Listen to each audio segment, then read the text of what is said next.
Hello to whoever stumbles upon this book. I cannot remember my true name, and there is nothing special to say about me. But if you insist on giving me an identity, like I gave myself, just call me Brian. I'm a man with short hair. I wear jeans, a shirt, and a pair of shoes just like anyone else. I'm just a regular person without any unique characteristics. Though, I do tend to be quiet most of the time. This journal, story, diary, whatever you wish to call it, will hopefully guide you if the same fate that has struck me happens to curse you also.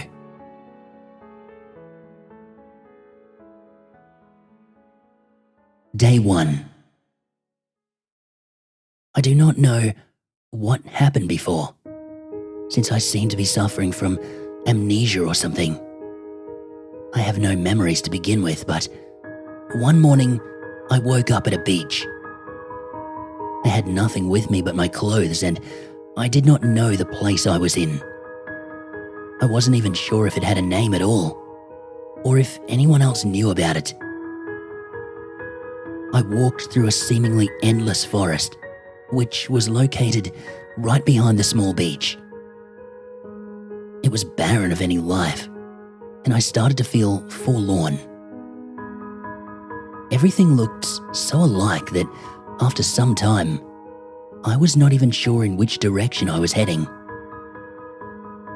Sometimes, I thought that maybe something was following me, observing me, like I was prey for some kind of predator. But I managed to convince myself that this was only my paranoia. Fortunately though, the sun was already at its peak. I escaped the lashing branches of the trees, and I was greeted by a wide, vast plain filled with herds of different animals. All of them were herbivores. They did not seem to be afraid of me, so I simply walked past them, towards a mountain chain with the idea that I might be able to spot some kind of civilization from the top. Wandering through the ginormous grassland, something made me feel uncomfortable. They always gazed directly at me when I passed them. I returned their glances, but these animals seemed to be completely devoid of life. Their eyes were so soulless, even for animals, and it concerned me. Quickly, I lost their attention and was like thin air for them. I couldn't say if I should feel lucky or worried about it. I decided to just put this to the back of my mind, and I continued to follow my set path.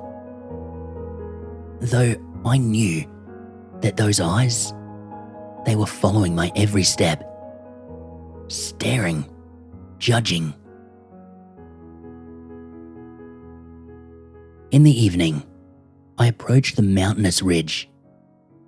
But to my misfortune, it started to rain cats and dogs. It may have just been me at that time, but time itself, it seemed to flow faster at this godforsaken place. Since the rainstorm came nearly instantly, and the time between noon and evening, it did not feel as long as it should. But maybe it was just me. Maybe I was overwhelmed by all of these unsettling sensation and these dark thoughts that had grabbed a hold of me.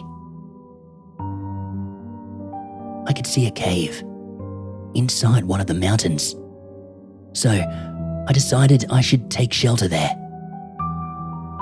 It was not too high. I had reasonably easy access to it, and soon I stood inside that hole of the humongous rock. It was dry inside, but also chillingly cold. But most of all, just desolate.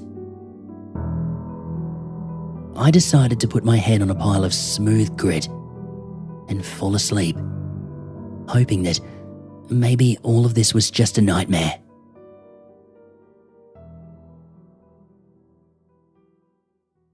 Day 2. Slowly, I awoke in the morning, and as soon as I did, something felt threatening to me. Immediately, my heart sank into my boots because I could feel something, seemingly made out of ice, stroking my cheek. Its freezing temperature hurt my skin. Not just that, but there was this echoing whisper. It sounded like something would drown, choke, or at least gasp for breath. I opened my eyes and I nervously looked at what was causing this nerve-wracking sensation. All I could see, with my still blurry vision, was a pitch-black claw gently stroking my face. Promptly, I jumped up and turned around, only to see that there had never been anything to begin with. Nothing but the cave itself. I tried to convince myself that it was just a hallucination, a desperate attempt of my brain to convince me that I'm not the only person left in the world. But I did feel the urge to leave this place as quickly as possible, since I still could not be sure. As soon as I left the cave, I could see a little animal standing on an edge next to the cave, just staring into the abyss. When I observed it, I felt a pain in my stomach. I was hungry, so hungry, and this lamb, it seemed to be the solution to my problem. But I was not sure. I had never killed anything before, and I had nothing to cook it with. Eventually, I approached it anyway, and when I was just mere inches away from it, it turned to me. Again, it stared at me with its soulless eyes. These piercing, disdaining eyes. I hated them, and they enraged me. Something inside me simply snapped, and without control of myself, I smashed my fist into its face, and the little lamb stumbled and fell into its doom, slamming into the ground, dying instantly. I was just so hungry. So hungry. I didn't care about anything else anymore. I went to the corpse, and with only my bare hands and some sharp stones, I pulled the wool from the young sheep, and I ripped out its meat. I did not care that I was kneeling in a pool of blood, or what monster I seemed to portray. I did not care that my dinner was raw and slimy. I could only enjoy the delicious taste of the warm, viscid flesh. It felt absolutely natural, like it was how it was supposed to be. I did not feel bad for the sheep at all. Survival of the fittest echoed through my mind. Only the strongest survive, and the weak, they die. I was not insane, just surviving. I brushed the blood aside, and I left the remains of the animal so that nature could handle the rest. I clambered up the rampant mountain, and I took a good look at the surrounding area. A morass in one direction, a steppe behind it, and another grassland in the other direction. But something was different about that new plain. I was sure I could see shapes in the distance. They looked like small buildings. I was very glad that I was not the only one in this sinister place. But I did begin to feel bad for the being I just killed. Even though I knew that animals are not aware of themselves. I intended to bury it, to ease my mind. But when I returned to where I left the corpse, all the remains of the sheep were gone. Did this creature that woke me up take the corpse? I had grown sick of these mysterious incidents. I just wanted it to end. So, I swiftly went away in the direction of the buildings. Though, in all honesty, I was also filled with panic and anguish. Late in the evening, I approached the apparently small village. It consisted of several wooden houses, some yards that were used to grow food, a water supply well, and a building made of stone that was maybe the town hall or something like that. But from the second I entered the dirt track that was supposed to be the walkway, I knew that my hopes were in vain. All the doors were open, and after searching for a while, looking for any other human beings, I just gave up. The village was abandoned, probably for quite a long time, since the cultivated areas in the yards were already filled with all sorts of food. Though, strangely, none of the buildings were overgrown or even damaged at all. The sun rose upon the horizon, and the moon, alongside an ocean of stars, filled the sky. In the gloomy night, I could spot flickering lights inside some of the buildings in the town. Electricity in this primitive lost village? I did not question it too much. I considered it a sign of hope, since light meant warmth and protection.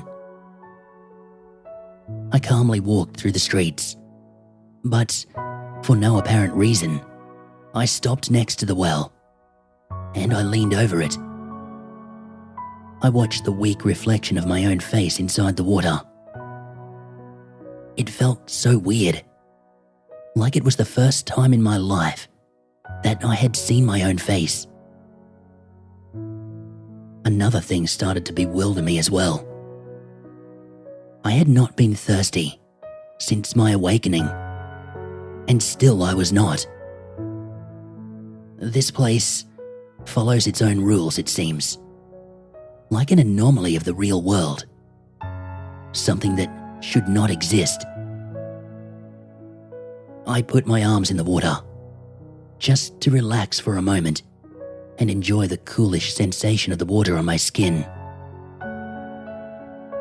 I looked at the reflection of my head when suddenly it began to deform itself. I saw my own face slowly decaying. Its color changed into a rotten green-brown. Its eyes disappeared, leaving only black sockets behind, and pieces of flesh fell out. I stared in shock when, out of nowhere, to my unimaginable terror, the reflection jumped out of the water and grabbed my arm. This thing was a putrid version of myself, like a zombie replica, and it wanted me. It tried to drag me down into the water, but I was stronger. I was able to escape his grasp, though I stumbled and fell on my back. As I tried to stand up again, I could hear it. It groaned in such a disgusting and painful way. It nearly made me puke. I could see it slurping out of the well, realizing that it was clothed just like me. It was staring at me with its black, hollow, frenetic eyes. I knew that it wanted me dead. Fueled by panic and the will to survive, I rushed into the next building with a source of light inside, and I closed the door behind me. I cowered in a corner, far away from the windows, next to some shelves. It banged against the door with such a force that it was a wonder it did not break apart. My heart pumped my blood so hard that it drowned every other sound out. I was close to hyperventilation, but I put myself together. Passing out now could easily mean death. After what seemed to be an eternity, it stopped, and silence ruled the area. I was safe inside, and I breathed a sigh of relief. It was gone, and I was tired. My body calmed down, and I drowned in tears. I lay down on the ground, and I closed my eyes, trying to fall asleep in the hope that the next day I could maybe go outside safely. I was not sure, but I thought that in my dream, I sometimes could hear its groan. Its ferocious, ravenous groan, near me, just outside the window.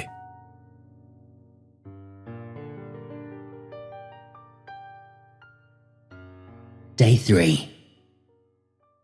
I woke up to find myself alone in the village, with the exception of some animal herds that graze not far from here.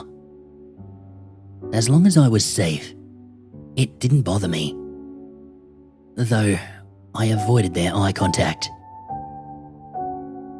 I found out that the sources of light are not bulbs, but small fires. They burned away a very long-lasting material attached to the walls. I realized one thing in that moment. The fact that I knew things like bulbs and electricity exist must mean that I must have some memories from a life prior to this hell. At least, I thought so. Maybe these were just my imagination. You never know. The place I woke up in was the village's library. I determined myself to find out more about this place, but not before eating something. Luckily, I didn't have to end another animal's life, since there was enough food growing right next to me. Grabbing out some vegetables, leaving some seeds in so they could grow and feed me later, cooking the food over a fireplace, and eventually dining on a delicious mush. I was kind of proud of myself. I had survived so many obstacles thus far, even monsters, and I knew that with the given resources, I could hold out in this abandoned place for a long time. I began to read through the books in the library, since, like I said, I wanted knowledge, because everyone knows that knowledge is power. I found out that the former villagers seemed to be aware of the monstrous creatures like the one I had fled from, and that light could shoo them away, though only intense sunlight could truly scare them back into the dark. I immediately acted, and I took some of the material used to fuel the flames and I placed it all around the village. I ignited it with sparks emitted from smashing stones into each other. The light settled my mind. I could at least feel safe when the shadows of the dark engulfed the town once more. Limited descriptions of their behavior and appearances were included in the books, though it was largely pointless, since I've already beheld one of them with my own eyes. Unfortunately, there was nothing about this black thing that observed me that one night. considering what happened last night, I was sure that it was not just my imagination playing tricks on me. Or maybe everything was just a hallucination, and in reality, I was stammering in a white, comfortable, padded cell, suffering from some kind of schizophrenia. I didn't know. I couldn't be sure. It didn't matter though. I would survive no matter what.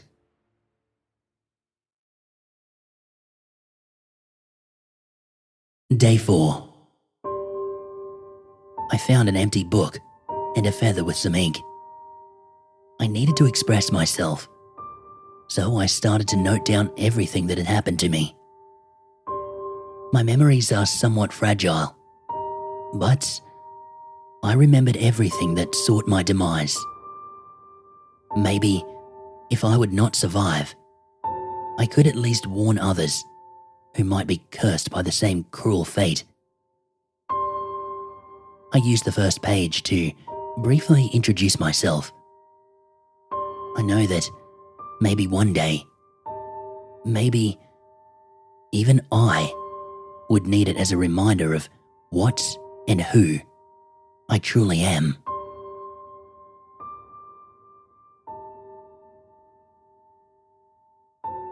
Day 7.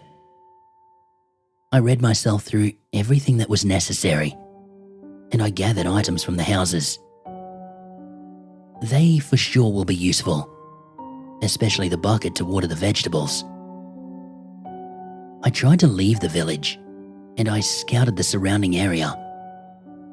But every time I would leave the comfortable warmth of the lights, I began to feel forlorn and unprotected, like an infant who is unable to leave the soft grab of its mother.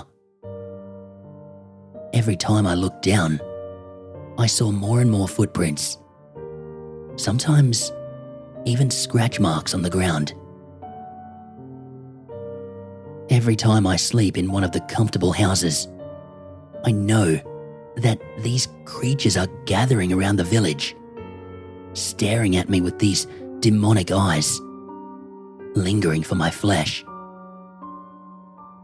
I'm always assuring myself that I am strong and that I am safe inside the village. But I know that these thoughts will soon be overshadowed by trepidation. I just feel so alone here.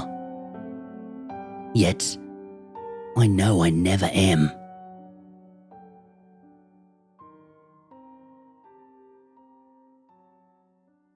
Day 14. I could see it in the night. This black, to some extent human thing. It's real. It's real, I tell you. I stared at it through the windows, and it stared back at me. These eyes that desire to haunt me. These shrouded, dark eyes. They are like fire in eye sockets. So threatening, yet so appealing. I felt the urge to come closer to these beautiful eyes and touch them. This thing is stealing my sanity like a nixie, and I love it for doing so. Sanity? It is a weakness in this world. Instinct is the only thing you need to survive. I wish it would have stayed longer. But as soon as it blinked, it was gone. Though I knew that it was still somewhere out there, watching me. And I was eagerly waiting for it to come.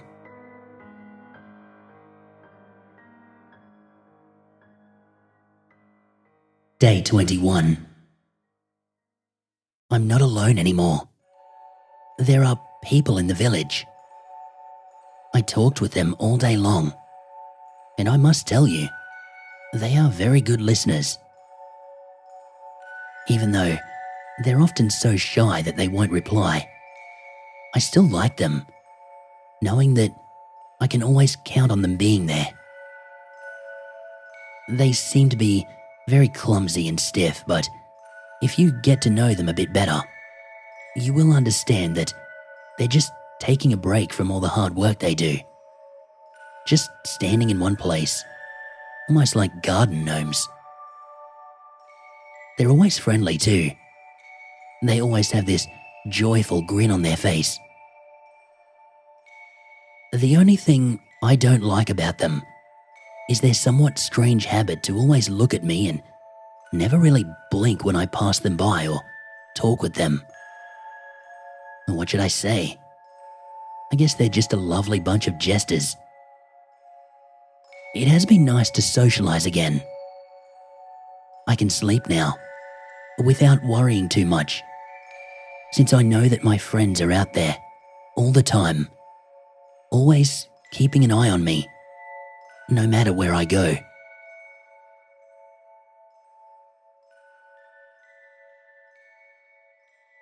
Day 30.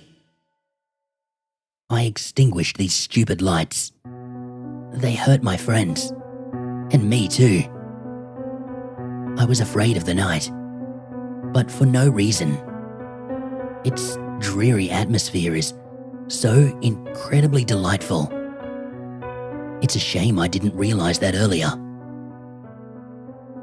Every night, many new friends come into the village, and they party through the night. They're always banging against my door, and they want me to join them. But I'm no party animal. I'd rather rest in my home and enjoy all their pretty faces staring at me through the windows. Staring at me with their bewitching eyes all the time. They really want to play with me, and I would like to play with them. But, unfortunately, they're always gone when the sun comes out.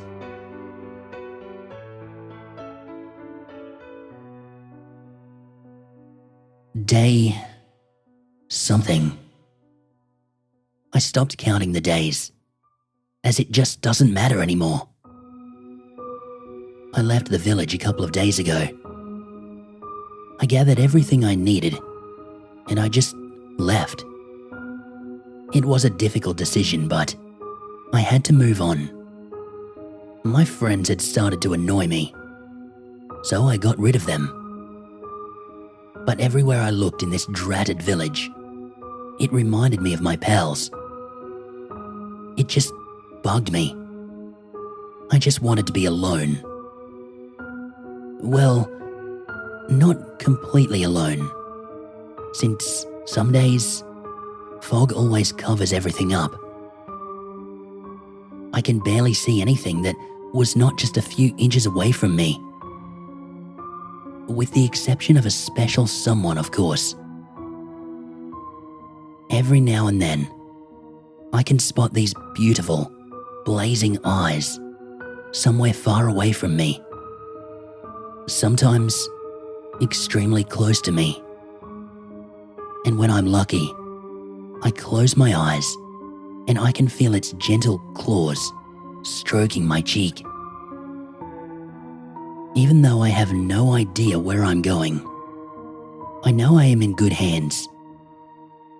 They would always be there. These beautiful eyes, guiding me.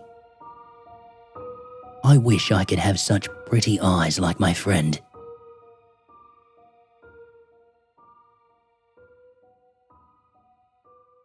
Day, I don't know. I don't care.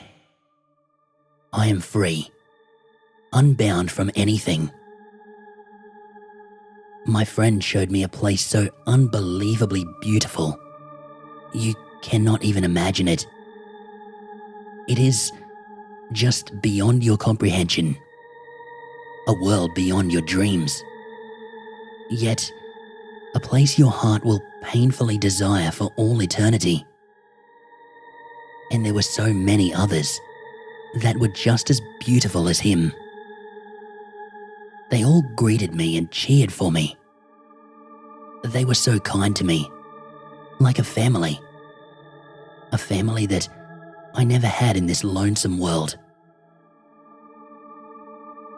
They brought me to a spring, and they wanted me to drink their nectar. Oh, it tasted so good. It made me feel so unburdened. I knew they were my friends, and happily, as I wrote these last words, I fell asleep in their arms.